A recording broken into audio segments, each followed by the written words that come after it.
Hi, everybody. Thank you for joining me for conversations on character, community, and crisis. This series is part of the Virtues and Vocations initiative at Duke University, whose goal is to make character, purpose, and meaning more central to education and pre-professional and professional education in particular. My name is Suzanne Shanahan, and I direct the Kenan Institute for Ethics, the institutional home for this initiative and this series. A bit on logistics. So please note that there are several folks in the background working very hard on the production of this conversation. So should there be any technical difficulties, they will quickly move to address them.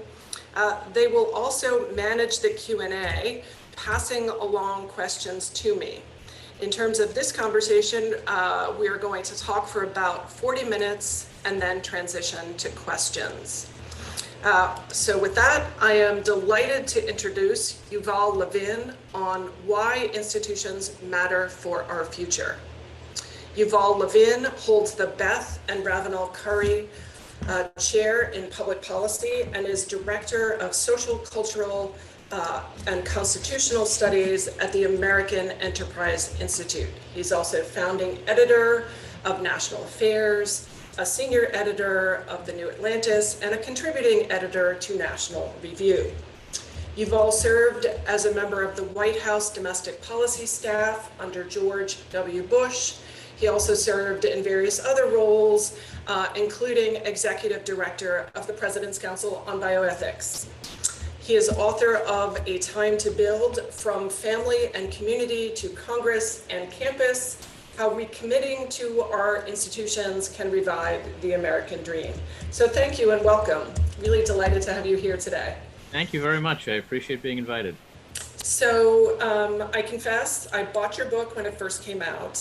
I did not read it until I, like many people, went under stay-at-home order, where voracious reading became part of my day. And I have to say that as we started to plan this series, I thought a book whose conclusion begins with the line, "Americans are hungry for hope and renewal," seemed like a great addition. So thank you for joining me.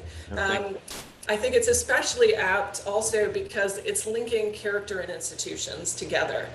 So I'm really hoping we can do three things in today's conversation. First, I'd love to get a sense of your intellectual trajectory to this argument, as well as what this argument is. As someone who's worked in the trenches of politics, but also went to the University of Chicago for a PhD, sort of how your thinking evolved and brought you here, I think would be really interesting for folks to hear, interrogate a little bit the assumptions and conclusions you make. Second, I would love to talk a little bit about how COVID and the current crisis is either reinforcing your thoughts, changing them, editing them some way. And then finally, I'd love to focus a bit on education and professional education in particular. Both chapters 4 and 5 address this, so I'd love to play out some of those arguments, especially as you know, many universities like Duke are experiencing their own crisis of sorts. And there's a real opportunity to reimagine what higher education looks like. So love to be able to address that a little bit. Seem fair? Yeah, absolutely. That's great. Great. Okay, so let's jump in. For you, what's character? And how do you connect it to institutions? Why is there that link there?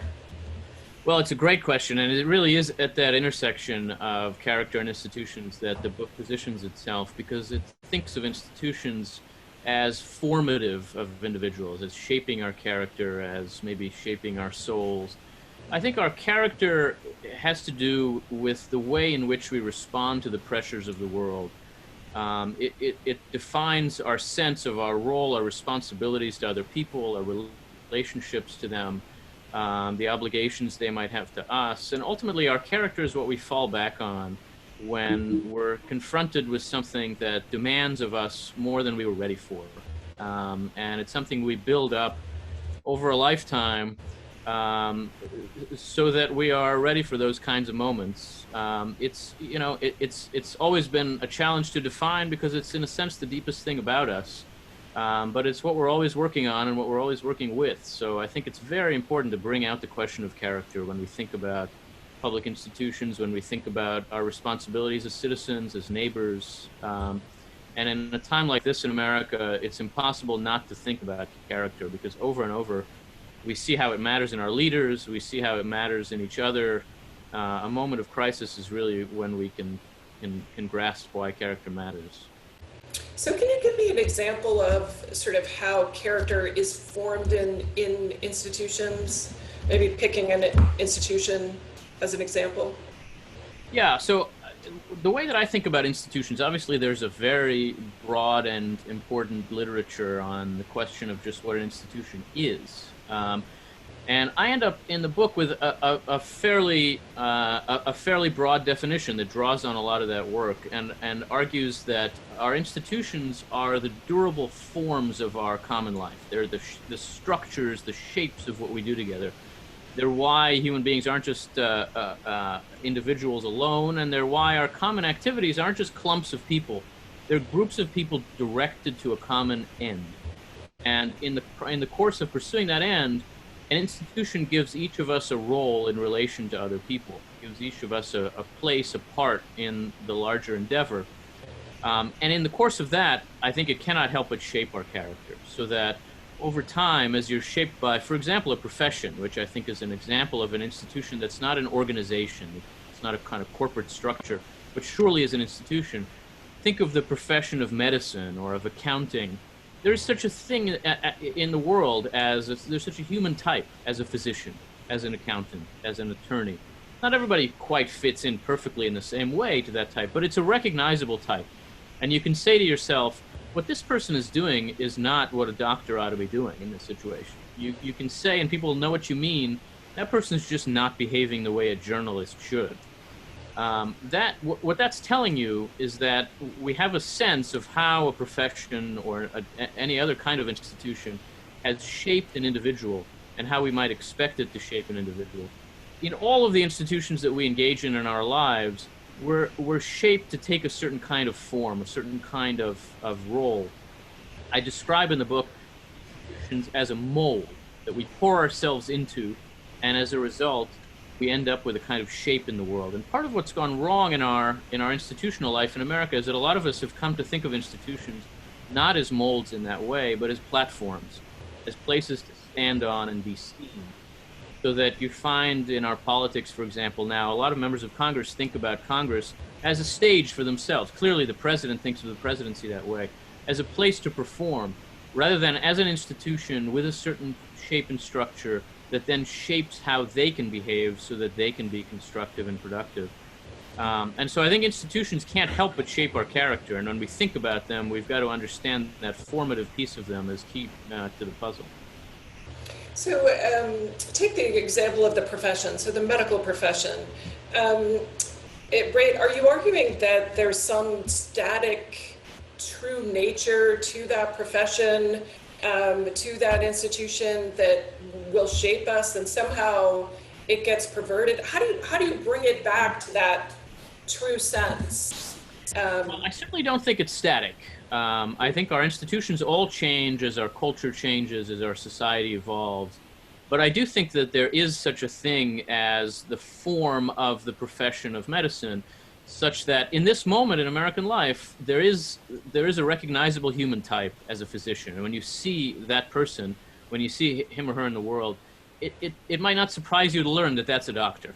Or when you confront them, you know what to expect. You know in what ways you might be able to trust them. You know what you might look to them for. And I think a lot of that has to do with the sense of professional responsibility, professional obligation that has to accompany the authority that a profession gives you. So that the kind of power and position and privilege that you get by being a doctor or a lawyer also comes with certain kinds of demands. And ultimately, they almost can't help but shape your mind, shape your character, shape the way you think and operate. So although it isn't static, and I think they necessarily are all in communication with each other and all responsive to the pressures of our larger societies, and the ways that our institutions change is one of the most important things to understand about them, the way they respond to society's needs. I do think, nonetheless, that any functional institution is ultimately formative of the men and women inside it. It shapes the people within it, and it shapes their character in such a way that it enables them to perform the functions that it requires of them, and they in turn make it possible for the institution to perform its social role. So while not static, I think thinking of them as having a shape or a structure is a very important way to think about institutions. Okay, so I really love your argument about the difference between formative institutions and performative institutions. And you talk about examples of performative institutions, Congress, the media, a variety of them. How do we interface with a performative institution, right? So you talk about a doctor being a certain type. We know what we can expect of a doctor because they're part of the institutional profession that has outlined roles and responsibilities. But in a shift where something like Congress or governance has become performative, how do we rely on that institution? How do we know what to expect? How do we know what to engage with if it's really about the performance, not the roles and responsibilities? I think that question is a big part of why we have been losing confidence in some of our core institutions for a long time in America. The book thinks through that loss of confidence, which in a way by now is very familiar. It's almost a cliche that for decades, really, Americans have been losing trust in our institutions. Some of the reasons for that have to do with institutional performance and competence and corruption and more familiar kinds of problems where institutions fail to do what we expect of them in one way or another. But I also think that especially in the last several decades, some of our loss of confidence in institutions has to do exactly with this transformation from formative to performative, from mold to platform. So that what we find in some of our core institutions are basically performers, people who are trying to get our attention more than trying to use their institutional power in some way that advances a social good. And so we come to relate to them as we relate to entertainers more than as we might relate to politicians or journalists or corporate CEOs and others. And the lines between entertainment and the larger life of our society begin to blur in ways that make it very difficult for us to take these institutions seriously on the one hand, and to regard them as responsible and reliable. And so that our loss of trust is a function of our no longer being able to think of the institution as shaping people we can trust. Institutions inevitably, in the course of their functions, shape the people within them. And we trust them when we think it shapes them in a trustworthy way, so that it gives them some professional ethic, some institutional sense of responsibility. We can hold them to account by looking at the particular sort of integrity that belongs to that institution.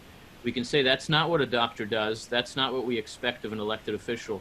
As that becomes more and more difficult because they're all just performers trying to act out various kinds of culture war theatrics, it becomes much harder for us to hold them to account. And I think that contributes to a larger sense of disaffection and a loss of common purpose and sources of unity in American life, so that the broader social crisis that we're clearly living through, well before this public health crisis of the past 6 months, which has been a crisis of isolation and loneliness and alienation in a lot of American life, I think it's had a lot to do with this loss of the sense that our institutions are responsible in that way. And so we come to think of them as serving other people rather than serving us. And that, I think, is just so much of what's gone wrong in American public life in recent times. So as individuals or as communities, what are the steps we take to reinvest a sense of trust, to move back to the formative, away from the performative? Like, how do we approach that as individuals in communities, given the alienation, given the vast distrust of something like Congress, the low ratings, et cetera? Yeah. Yeah, I mean, a book like this often would end with a chapter where the author just lays out an agenda and here's what Congress should do. And of course, it always turns out that it's whatever the author has always wanted Congress to do. And it's very convenient.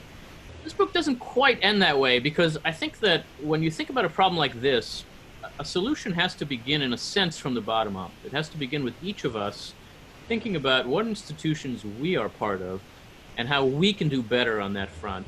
And I think part of that is really asking a fundamental, unasked question in American life in this moment. And the question is, given my role here, how should I behave?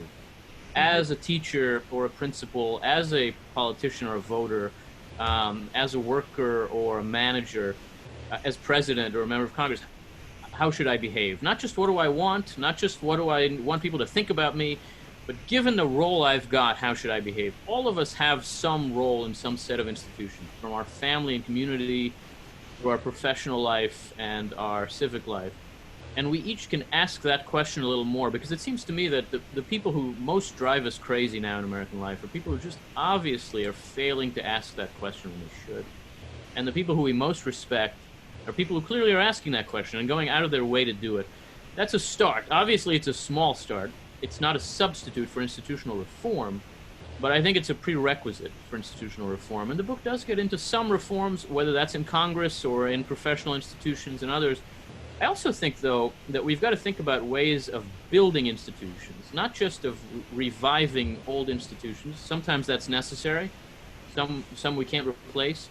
But also of thinking of this moment as a time to start new institutions in American life, responding to problems we have by coming together with other people who share a sense of what that problem is and building new institutions. When we think about times of revival in American life, think about, say, a century ago and what we describe now as the progressive era. That really, in a lot of ways, was a time of institution building when we were, as a country, responding to new challenges, urbanization and industrialization, and new challenges of self-government and mass immigration and other kinds of, frankly, familiar problems. The American public responded to those by building institutions from the bottom up. All kinds of things that we now think of as always having been around really came to be in that era, from the Boy Scouts and the Girl Scouts to new universities, responding to challenges in higher education, to all kinds of new civic enterprises, and ultimately also new political arrangements and agencies and institutions and professional associations. We're somehow not doing that now. I think we're in a moment that requires that kind of spirit of building, and yet we are more inclined to respond to challenges now by standing around with our arms folded and wondering when somebody's going to show up to take care of this problem. And I think we've got to get ourselves back into a habit of thinking, we need to take care of this problem. And we, not just I, not just you, or not just me, but we together should think about how to form institutions. I think some combination of that, which is really, these are all ways of taking responsibility, could help us to demand more of our institutions and ultimately to expect more of people in authority and power and privilege in our society. And that's the way back. It's not simple, but I think it is something we each can be part of. So that's great. So this is really sort of brings me back to the conclusion of your book, which I really loved, which brings home this notion of it's time to build, and we all need to be builders. I also want you to talk a little bit more of this ground up approach, right? So, which for me is challenging to think of if we're talking about vast transformation in institutions and then bringing it back to the individual. But in some ways, right, it's hopeful, it's empowering. There's a sense of possible, which is both more daunting and more satisfying than other accounts which talk about institutional reform, qua institutions. It seems you're advocating for a real sense of moral imagination in some ways. Can you just talk a little bit more about the underlying logic of how you landed there? Yeah. Right? Because it is, sort of for someone who's worked in government, your background, right, you would expect, the 5 things to do to fix institutions as the conclusion. And what's so powerful is, in fact, you don't do that. So maybe you could flesh that out a little bit for us. Yeah, in a way, it's a result of some frustration with that other way of thinking about solving problems. A lot of my work, my day job, is about public policy, and I certainly spend a lot of time, for example, thinking about how to reform Congress. And there are a lot of people with a lot of great ideas about how to do that. And every time they get together, they find that, well, what's really needed is members of Congress have to actually want to do any of this. And um, once you start to look at problems that way within our institutions, you realize that's true everywhere. In order to improve our large, broad institutions, the first thing that has to happen is the people within them have to see that they are part of the problem and that a solution is needed. And the only way to really break into that, the only way to really make some progress on that front is for each of us first to understand that we are those people, that somewhere, in some way, in some institution, we are the insiders. And we have to ask ourselves, where is that? And where can we as insiders make a difference? I think there's a real unwillingness to think of ourselves as insiders in American life now, on everybody's part, um, from each of us as members of various communities, all the way up to the President of the United States, who this very day is tweeting at the Department of Justice about one thing or another that he's unhappy with, rather than thinking that, he's the chief executive of the federal government and maybe they work for him. Everybody thinks of themselves as outsiders and wants to portray themselves as outsiders without power, including people with a lot of power. I think that's a very dangerous tendency, and that the way to get at it is really to try to understand ourselves a little differently. And so, again, I would say this kind of bottom-up approach is not a substitute for institutional reform. There is no alternative to some of the kinds of institutional reforms that are necessary in our politics and in our economy and elsewhere. But the question is, how do you start? How do you get to a place where that seems achievable? And there, it seems to me, it makes much more sense to start where we are and to start at the bottom and change the ethic, the culture of how we think about our social situation a little bit before we expect to make big changes. Small changes sometimes just have to precede big changes, and they can add up. If they do add up to a cultural change, then they can be very big. Great. Let's talk a little bit about the current health crisis in the United States. You wrote this book, and then suddenly a massive exogenous shock that really laid bare some of the other problems. How has this current moment changed your thinking, reinforced your thinking, developed it in some way? Are you thinking, yeah, I was right all along, or I was right, but... Yeah. There's always a danger, of responding to big events by thinking this proves what I always thought before. And I think we're all inclined to that a little bit and have to kind of push against it. So there are certainly some ways in which I think the weaknesses that have been revealed in our institutions in the last few months can look like nobody wanting to be an insider, can look like everybody just wanting to be a commentator. And so you watch Congress, and most of what it's doing right now is basically commenting on how poorly the administration is responding to the crisis. And you think, well, you have a job here too. Again, the president is doing the same thing and trying to step back as an outsider and talk about this rather than do something about it. I think we see that in a lot of our institutions, but without question, there are also ways in which a crisis like this has to change how you think about the condition of the country and the condition of its institutions. I think in some ways, crisis can lead to a kind of mobilization that can strengthen our institutions and our social ties.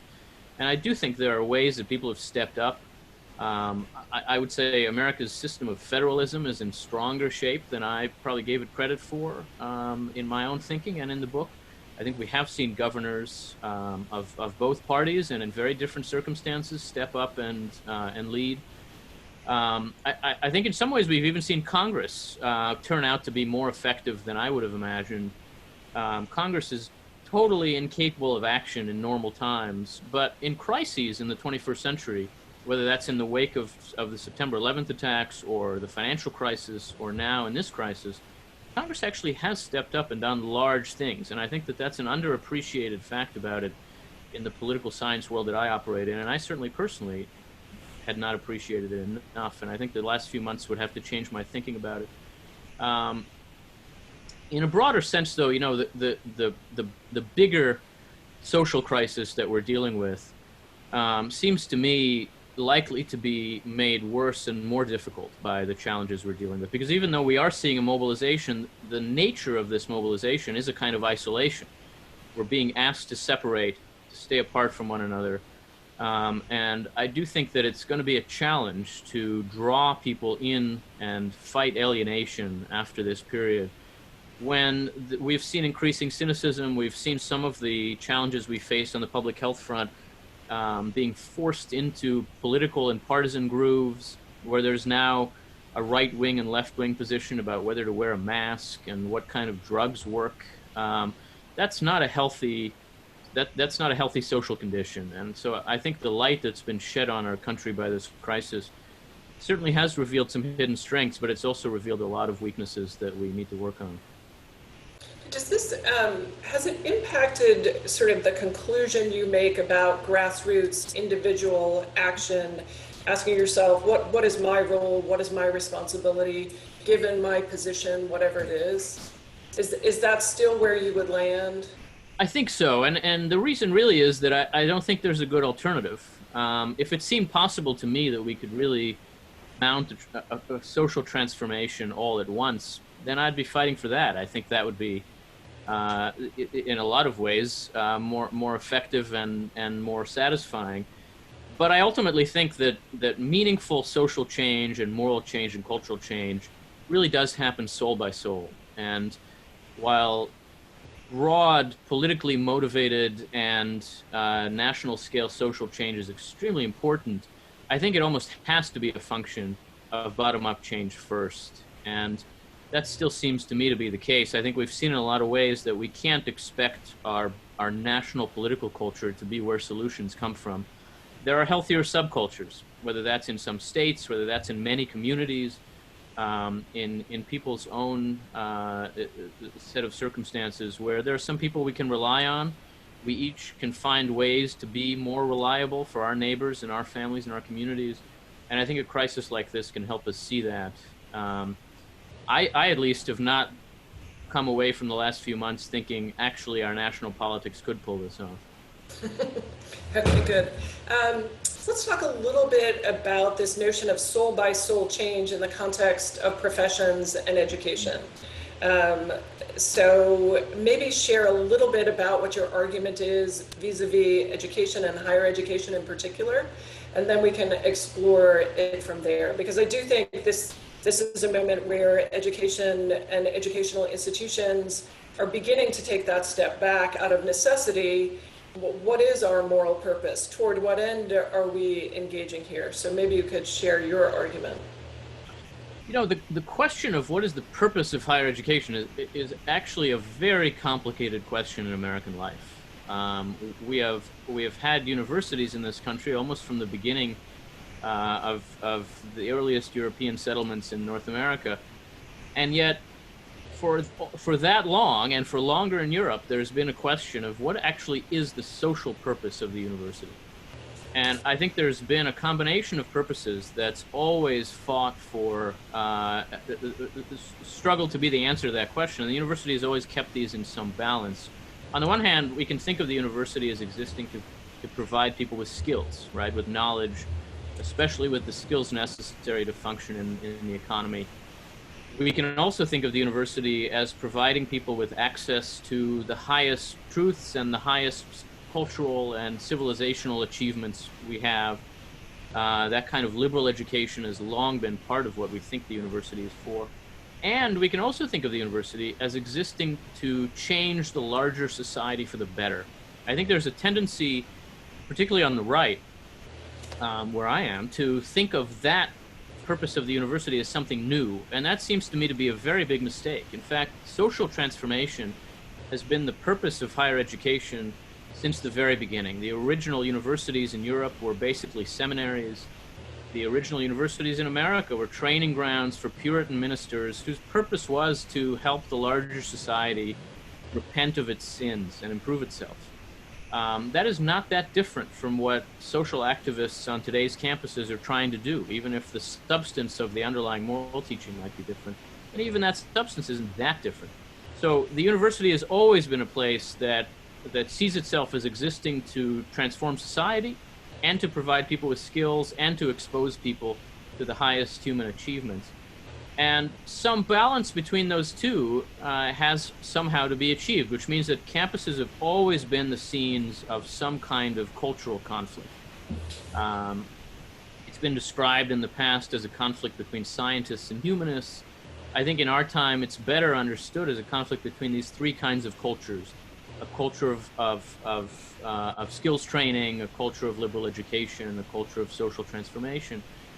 And the struggle between them has actually always felt like crisis. You can look in on America at almost any point in our history and find people worried about the crisis of higher education. And on the one hand, that's reassuring, right? It suggests that maybe today's crisis really isn't that different. And in some ways, it really isn't. On the other hand, though, it means that higher ed has to think about itself very consciously and think about its purpose in times of crisis. I think we are in a moment when there is some imbalance in how a lot of our universities think about their purpose. And that imbalance presents itself as sometimes a failure to think about those purposes in terms of teaching and learning, right? These three goals, these three cultures, we might call them, nonetheless always advance their ambitions by teaching and learning. It's an academic culture. And I think right now there are some threats to the culture of teaching and learning that come from these tensions between social activism and liberal education and skills training. And the university really has to reassert that fundamental academic purpose of teaching and learning. And all of this is happening as our larger society is also in a certain kind of social crisis. And the university, as much as any other institution, is at risk of being transformed into a platform, into a stage for culture war performance, and has to resist that, and has to have a strong sense of itself as having an academic purpose, as existing for teaching and learning. So that's a high calling in a sense. It's also a very complicated challenge for academics themselves to think about what they owe their students, what they owe one another, what they owe the larger society. And it seems to me that to think about those questions in institutional terms might help just a little bit. And so that is one ambition of the book, is to try to surface those terms some so that people can understand the problems they face in these ways.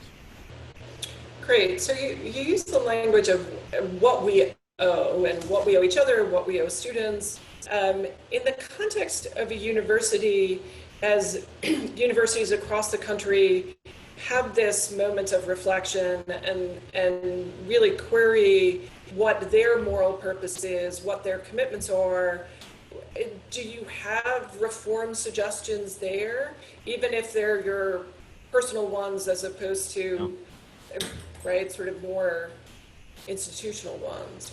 What would you suggest, thinking of a place like Duke University? What can we actually do in this moment that would be thoughtful and productive and restore this sense of moral purpose in education? It's a very great challenge, and I wish I had an easy answer to that question. I don't, but I think that it does have to begin with a sense of what we owe. That is, everybody in an academic community is in an extraordinarily privileged position in our society. In one way or another, people in an academic community are people who have been given the leeway by the larger society to engage in a search for knowledge as professors or as students, even as administrators, and recognizing that, and that this means that there is some kind of debt that the academic community owes to the larger society, whether that's whether that's to be paid back in the form of giving people the skills they need, or in the form of elevating people's sense of what's possible in the world, or in the form of transforming society for the better.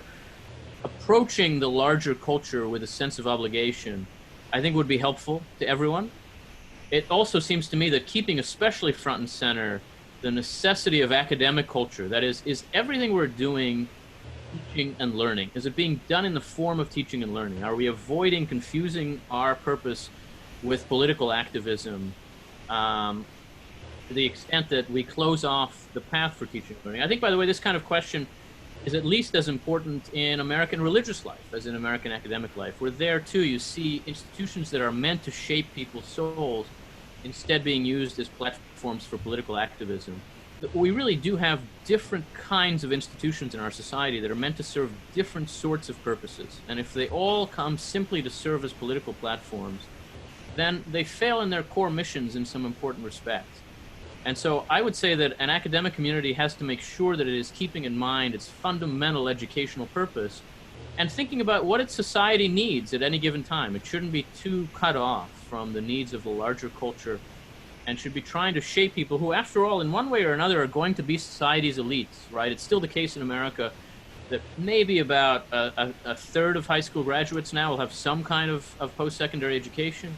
But in elite schools like Duke, you're talking about really the elite of our society. How are we shaping that elite? How are we training it to be responsible, to think of itself as being constrained by obligations to the larger society? I do think that is one way in which the meritocratic approach to higher education, which has a lot going for it and which does enormous good and which has broadened the paths into the American elite, can sometimes lose sight of its responsibility. The challenge is not only to see how we can allow more people into universities, but also how we can inculcate in people in universities a sense of obligation to the larger society, which takes the form of restraint in the use of power and privilege. And, you know, that's enormously challenging, but I think seeing that as one important purpose of the university could help in a lot of different circumstances. Great. So in your argument, you talk mostly about culture of the institutions of higher education. What role does deliberative curriculum play? Do you think that institutions of higher education could have more curricula, more teaching and learning around issues of character, virtue? And is that a missing piece for you? Yeah, I do think so. It obviously varies. It's different in different places. I think that we tend to think of character and virtue as belonging in the academic culture of liberal education.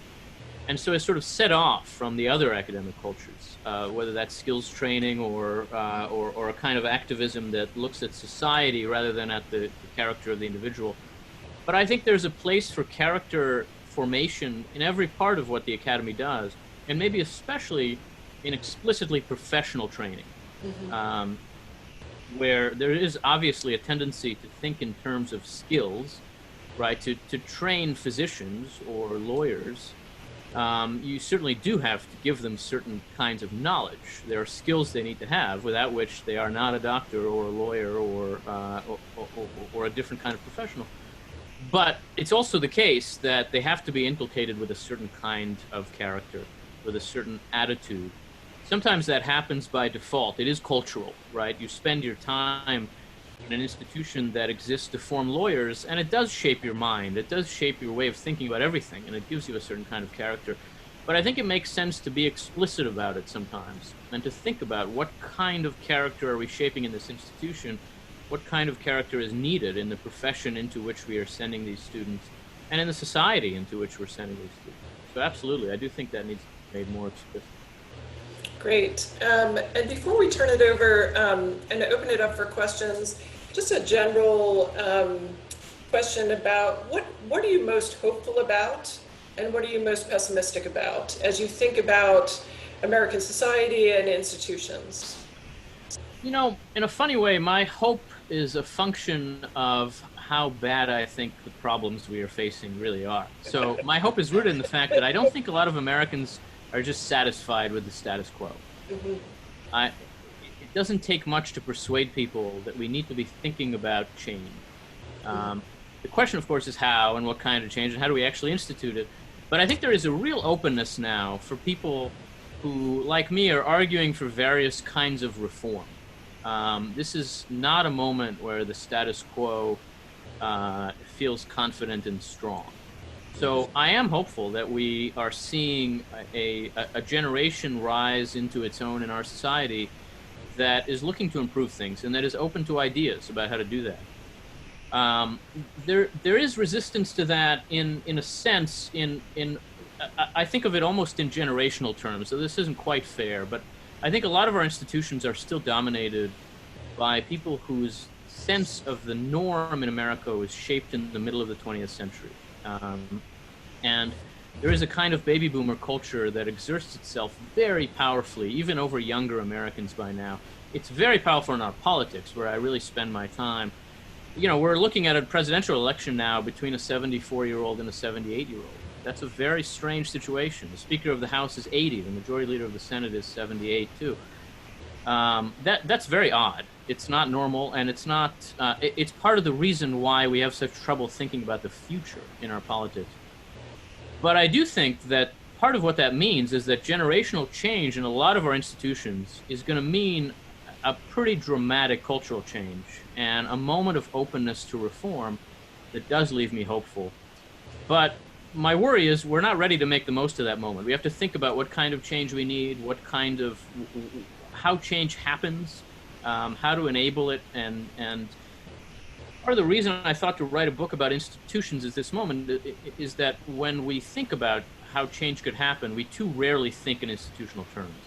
We think now in more expressive terms, in terms of how we show where we stand.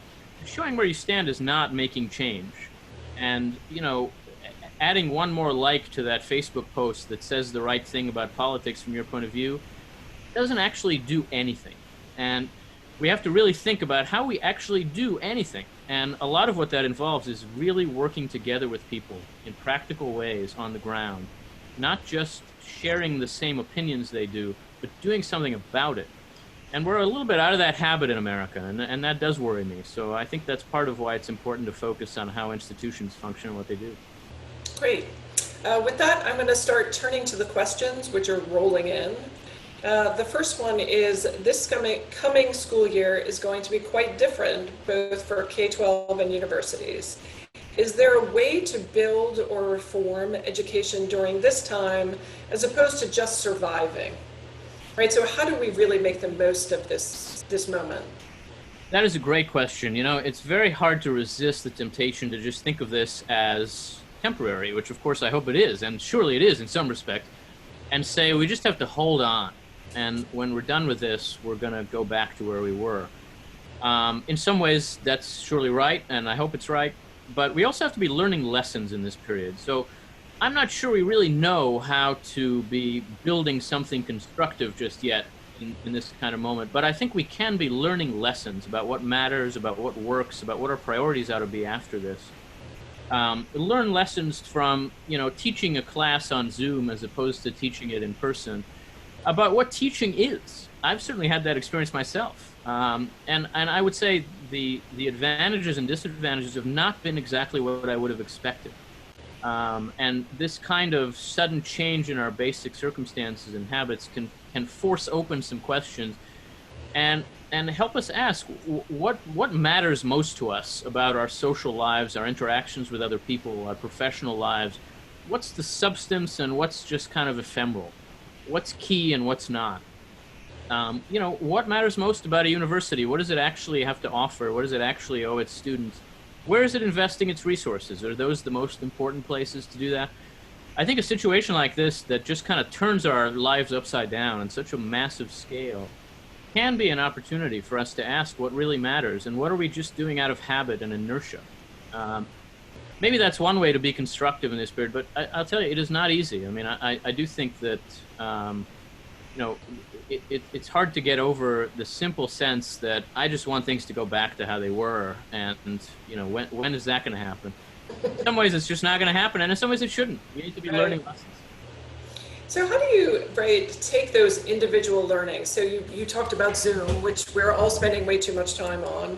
And so we are, in many ways, reflecting on this moment while trying to survive. How do we come together around those things, given we're all stuck at home? That the normal mechanisms and pathways aren't quite there. Yeah, I think we have to work hard to do what normally is natural and simple. You know, there's a kind of saying in sociology that people don't come together to be together. People come together to do something together. And the being together, the simple fact of sociality, has its own enormous advantages, but it happens on the side. It's just a function of our having some other goal in common. in this period, we have to think about that sociality explicitly in its own terms. And sometimes we have to come together to be together. It doesn't come naturally, but I think it's impossible for us to actually think individually. Um, I don't know about you, but I would say the most important sort of insights that I've come to in my life have happened in conversation with other people that I trust, that know something that I don't know, that are in a position to reflect on what I'm thinking about, and just kind of seeing something and having a eureka moment on your own in the bathtub. That's not a reality. That doesn't actually happen. I think those moments happen in conversation. And in this period, we have to force ourselves to have the opportunity for that, to force ourselves into some conversation. So if the question is, how do we actually learn lessons about our institution in this moment? Maybe the answer is get some people you trust and think highly of in your institution together and just spend time saying, let's spend this hour thinking about what have we learned in the past 6 months. I think it could be pretty interesting. Yeah, that's really interesting. You use the term being with, and so I'm working with a group of students this summer on individual projects around the country, and I shared with them Sam Wells' piece on the Nazareth Manifesto, where he talks about the importance of being with, and they've been trying to think about how you enact being with when you're not actually physically with. And I think they're realizing precisely what you said, those eureka moments, those light bulb opportunities really happen with others. They're not something that you do by yourself in your room. Yeah. And so how to replicate that, I think, is really critical. In a lot of ways, our individualism is a luxury, right? It's something we can imagine because other things are working really well in our society. When things aren't working really well and you can't take them for granted, you realize that you're not actually that self-reliant. And that the mechanisms by which we rely on other people actually also channel all kinds of other things. And this is a time to really recognize that our individualism goes too far. It's useful sometimes. When things are going great, it helps us feel free, and it helps us respect the dignity of other people. These are very important things. But in fact, we are enormously dependent on others. And dependent, it's almost a bad word in American political culture. We think of dependency as a problem to be solved. But dependency is just a human reality, and being made aware of it can help you understand how you do what you do in ways that sometimes it is useful to surface, even if sometimes it's useful to put to the side and ignore. Great. So the next question is about universities and how they can help students think about building new institutions as opposed to just critiquing ones that currently exist. So how do we move to a positive mode of creation? Yeah, there are some institutions in our society that we can't replace, right? You can't just start an alternative Congress and hope that settles our political problems. Some things just have to be solved where they stand. But I think there are a lot more opportunities to build new institutions than we now think there are. And that more of our energy could be spent on trying new things than we now incline to do. Americans, generally speaking, have been pretty good institution builders. I mean, the cliche of Alexis de Tocqueville, where the wagon turns over on the road and suddenly 12 people emerge. And Tocqueville has this joke where he says, if you get 3 Americans together, they elect a treasurer. There's some truth to this, right? But I think we are out of that habit in part because we're so inclined now to think expressively, to think performatively, and we channel all our energy into a kind of complaining that we think might be achieving something. And we have to channel more of our energy into constructive avenues and think, what could we start? What could the 10 of us who generally more or less think the same about this concrete problem here, how do we actually organize around addressing it? And it does require some organization. Institution building is organizational. But I think that seeing the promise, the potential of that kind of organization to make real change durable, rather than just to express a view and then go home, could help people to see that it's worth their while. And so how can a university help that? In one sense, I think it is an educational project, helping students see that some of the instincts that they've come to school with, having grown up in this culture in this century, aren't quite right. That social media really isn't a place to accomplish very much. and that you have to think about how to build by thinking about the practical world, by thinking about how to actually get someone something they need that they don't have. And a lot of times that need isn't for information. It's for something practical. It's for an avenue of action. In the social sciences and the humanities, I think there's tremendous room to learn that, to learn it through history, to learn it through sociology, to learn it through research into the various social sciences. And focusing on that kind of challenge, I think, is certainly one way that a great university could help its students understand their potential. Great. Next question. Is knowledge learned in universities sufficient to form people to be responsible to the larger community? If it takes more than knowledge to form people, how can universities form the habits and loves of students that train them to be responsible people in the city? I think it takes more than knowledge. It takes an ethic, right? And an ethic is a kind of mysterious thing. It's formed culturally. It's a function of knowledge in part, but it's also a function of habits. The way I think about this, and I'll say this is a very Aristotelian way to think about ethics, and the book is a very Aristotelian book. I think habits have an enormous amount to do with it. It's a matter of seeing people who you want to emulate. It's a matter of doing the work of, and it's almost like you should pretend to be the kind of person you want to be, and that's the way to become that person. That's a little too shallow to be quite right, but it's not wrong. Think about how the institutions that we think of as formative really operate. If someone tells you that they went to Duke or went to Harvard, you might think that could be a smart person. You might think that because they got into Duke or Harvard. I wonder if you really think that because of what they learned there. When someone tells you that they went to the Naval Academy, you probably think that's kind of a serious person, and it's exactly because of what they learned there. And it's not the skills they learned there. We just have this sense that they somehow were formed and habituated into a culture that takes a certain kind of ethic seriously. The military is one of the few institutions that we still have a pretty high opinion of in American life at the national level. And I think a big part of the reason for that is not that the military wins every war. That, if you actually look at their record, that's not what happens. It's because we think of the military as shaping men and women in a certain way that takes certain kinds of virtues and values seriously. And it's not just the military. That happens in universities. That happens in professions. That happens in functional institutions in general. And there surely are ways that, if you think about your experience in your university, there is an ethic. There's a kind of culture.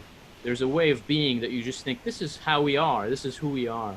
And I think emphasizing that and focusing on what that is, what the substance of it is, can help strong institutions serve the people within them better. Great. The next question is about social media and its consequential acceleration of performative passive change.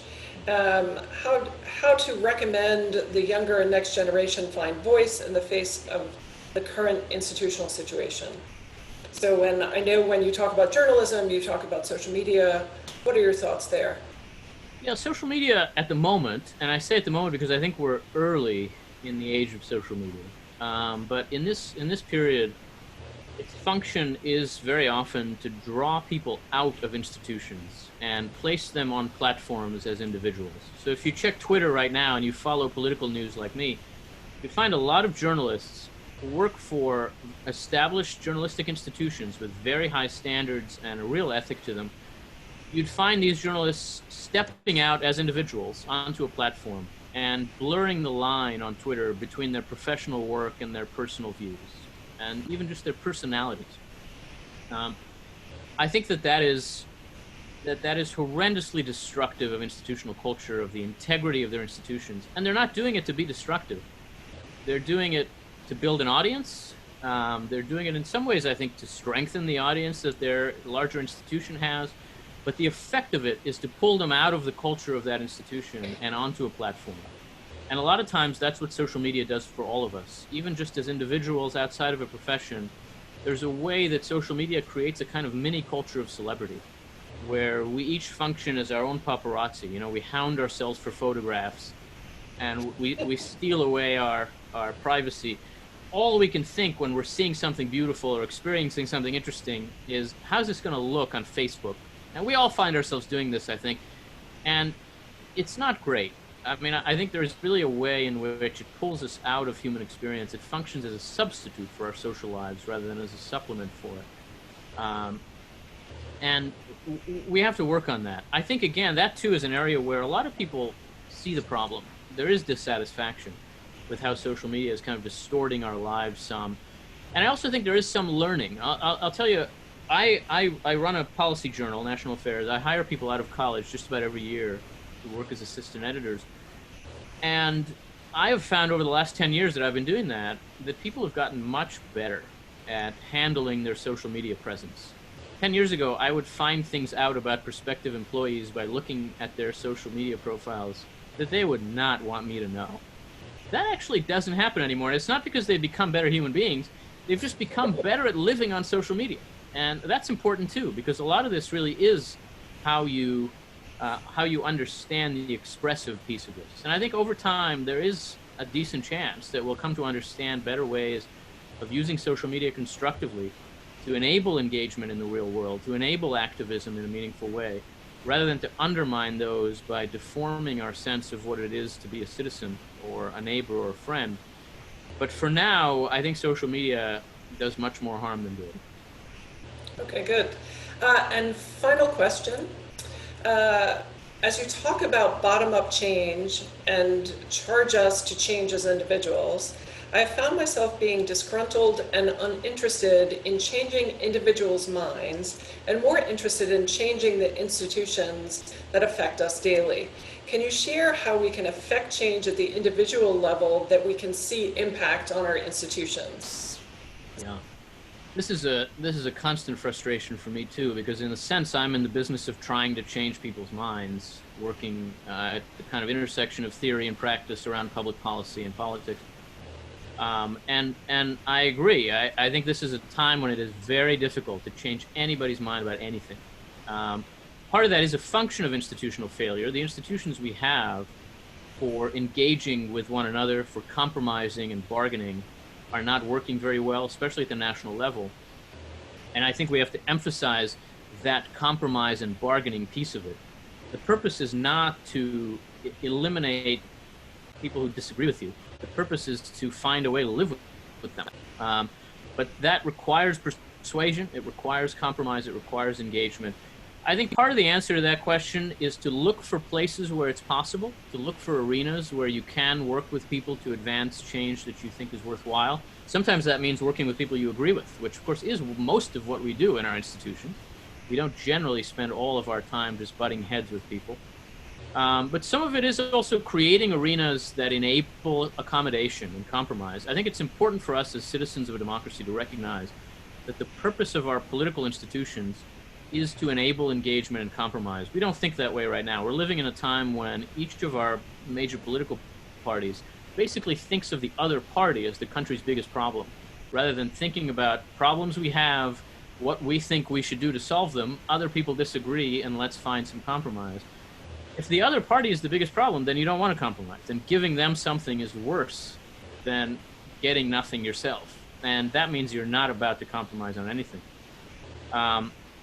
Honestly, my answer is a very earnest and dissatisfying answer. We just have to do better individually.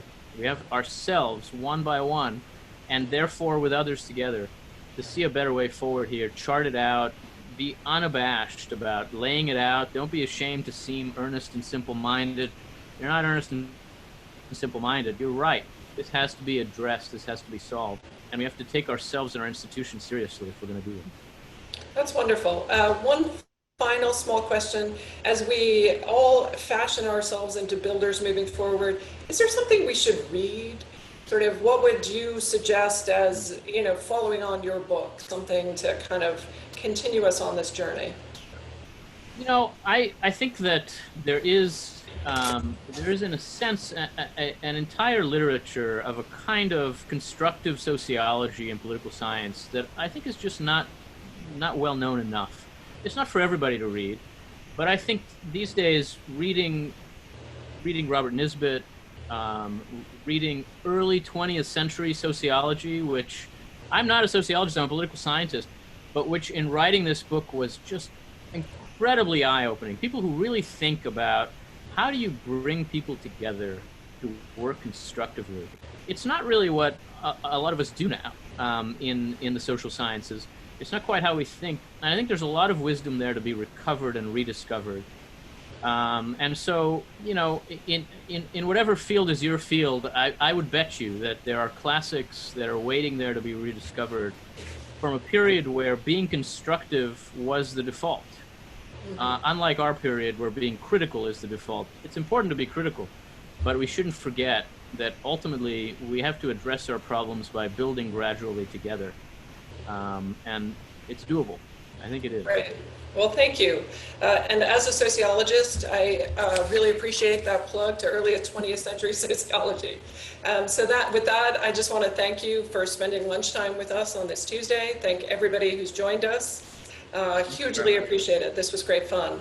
Also want to put a plug for next week, where we will have Nancy Cohen from the Harvard Business School talking about leadership and character in crisis. So thank you very much, and everybody have a wonderful afternoon. Take care.